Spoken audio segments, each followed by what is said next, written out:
अस्सलामुअलैकुम dear student, आपका इसके ट्यूशन क्लासेस में स्वागत है। आज हम क्लास 12 का साइकोलॉजी का पेपर सॉल्व करेंगे जो 5 मार्च 2025 को आए।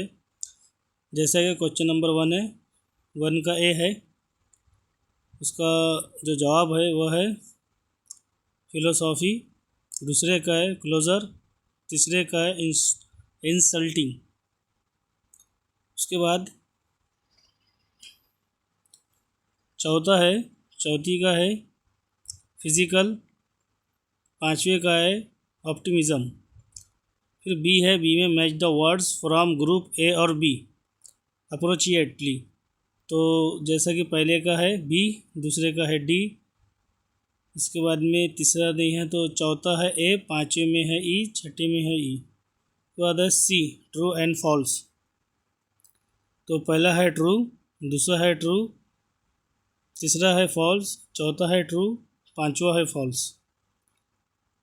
उसके बाद में है answer the following question and only one sentence. एक सेंटेंस में हमको जवाब देना है। तो पहले का जो आंसर है वह विलियम्स जेम्स, दूसरे का है रायमंड कॉटेल, तीसरे का है C D Morgan and Henry मर्रे।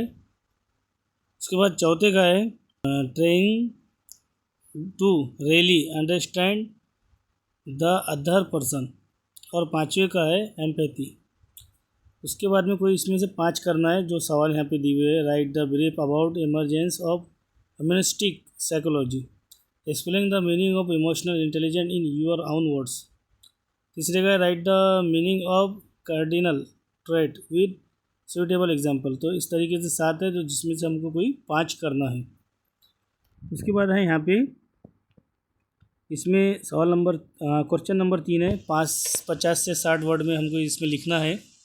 कोई 4 करना है, जैसा कि ऑब्जर्वेशन मेथड है, डिवीज़न ऑफ अटेंशन है, benefits of emotional well being है, फोबिया है, ऑर्डोपेंडेंस है इसके बारे में, और पांचवा लाइफ अबाव ज़ीरो उसके भी है।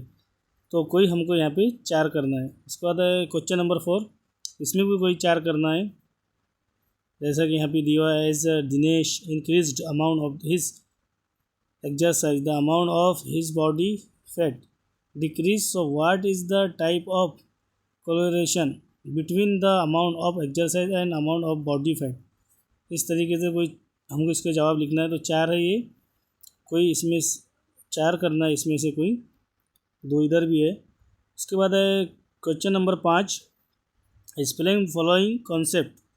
20 से 25 में लिखना है कोई 5, जैसे कि केस स्टडी मेथड है, पर्सनैलिटी है, परसेप्शन है, ट्रिगर ऑफ एंगर है, सजेस्ट स्टेज है, sleep hygiene, self help stage है, माइंडफुलनेस है, इस तरीके से। उसके बाद सवाल नंबर 6 में है, इसमें से कोई 2 करना है।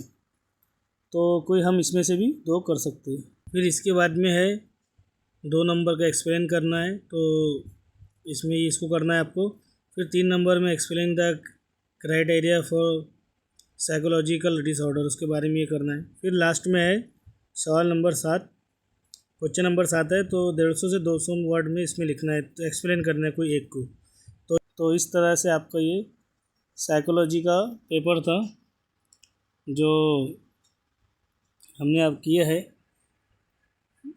तो मैं उम्मीद करता हूँ आपको ये समझ में आएगा। और हमने पूरे जितने भी 12वीं के जो पेपर होते हैं उसमें हमने सब पेपर को हल किया है, तो आप हमारे प्लेलिस्ट में जाके देख सकते हैं। और मैं उम्मीद करता हूँ ये वीडियो आपको पसंद आएगा। तो इस चैनल को लाइक करो, सब्सक्राइब करो। खुदा हाफिज़।